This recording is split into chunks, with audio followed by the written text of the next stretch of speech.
Election வந்துட்டா போதும், இந்த கடைசி நேரத்துல காசு கொடுக்கறது, மகளிருக்கு 1000 ரூபாய் கொடுக்குறேன் 1000 ரூபாய் கொடுக்குறேன்னு கரண்ட் பில்ல 10 மடங்கு ஏற்றி வச்சிருக்கீங்க. வீட்டு வரி, சொத்து வரி, மின்சார வரி, போக்குவரத்து வரி, உணவு வரி எல்லாத்தையும் ஏற்றி வச்சிட்டீங்க. கடைசியா அவங்கள்ட்ட மிச்சம் இருக்கிறது உயிர் ஒண்ணுதான். அவங்க என்ன சொல்றாங்க, ஒண்ணு வேலையை கூட இல்ல உயிர் உனக்கு வேணா அதையும் கொடுத்துட்டு போறேன்றாங்க. இப்போ இருக்கக்கூடிய மக்களுடைய உயிரை வாங்குறதுக்கு தான் ஒரு அரசாங்கம் இங்க இருக்குதா?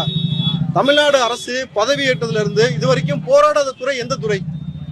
எந்த துறை இது வரைக்கும் போராடல? மாற்றுத்திறனாளிகள் இருந்து எல்லா துறையும் போராடுச்சுனாக்கா இதுல நீங்க என்ன சொல்றீங்கன்னா 2026ல 200 தொகுதியை வெல்லுவோம், மறுபடியும் நீங்க தான் ஆட்சிக்கு வருவோம்னு சொல்லும் போது உங்களுக்கு சிரிப்பு வருது இல்லம்மா? வேதனையான சிரிப்பு. இந்த மோகலை பாருங்க, சொல்லும் போது அவங்களே சிரிக்கக்கூடிய ஒரு நிலைமை தான் இருக்கு. 2026ல மறுபடியும் ஸ்டாலின் வருவாராம், ஆட்சியில உட்காருவாராம், மறுபடியும் வாக்குறுதிகள் கொடுப்பாங்களாம்.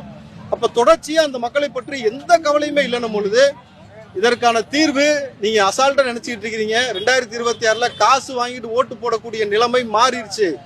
அன்னைக்கு மாறுதல் பண்ணுவதற்கு வேற ஒரு அரசியல் கட்சி இல்ல. இந்த கட்சியை விட்டு அந்த கட்சி, அந்த கட்சியை விட்டு இந்த கட்சின்னு உங்களுக்குள்ள காம்ப்ரமைஸ் பண்ணிக்கிட்டு இருந்தீங்க. இன்னைக்கு அப்படி நிலைமை கிடையாது.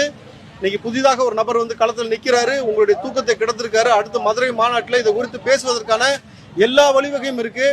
மதுரை மாநாடு 21ல தளபதி விஜய் அவர்கள் இதை களம் இறங்கி இந்த மக்களை அங்க மேடை ஏற்றி பேசக்கூடிய சூழலை உருவாக்குறீங்க. அன்னைக்கு பரந்தூர் மக்களை அழைச்சாலும் ஆச்சரியப்படுறதுக்கு இல்ல. அன்னைக்கு வந்து லாக்அப் டெத்ல மரணம் அடைஞ்சவர்கள், கள்ளக்குறிச்சி கள்ளச்சாராயத்தில் வந்து மரணம் அடைஞ்ச நபர்கள், இந்த சமூகத்துல பாதிப்புக்கு உள்ளாக்கப்பட்ட ஒட்டுமொத்த சமூக மக்களையும் அன்றைக்கு மேடை ஏற்றி இந்த அரசாங்கத்திற்கு கேள்வி கேட்கக்கூடிய நேரம் காலம் நெருங்கிருச்சுன்னும் பொழுது தயவு செஞ்சு ஆட்சியாளர்கள் புரிஞ்சுக்கோங்க. உங்கள்கிட்ட நாங்க வந்து காசு கொடுங்க, பணம் கொடுங்க, நீங்க ஸ்டாலின் வந்து எல்லாத்துக்கும் அப்பான்னு சொல்லிட்டீங்க, உங்க சொத்துல பங்கு கொடுங்கன்னு யாருமே கேட்கல.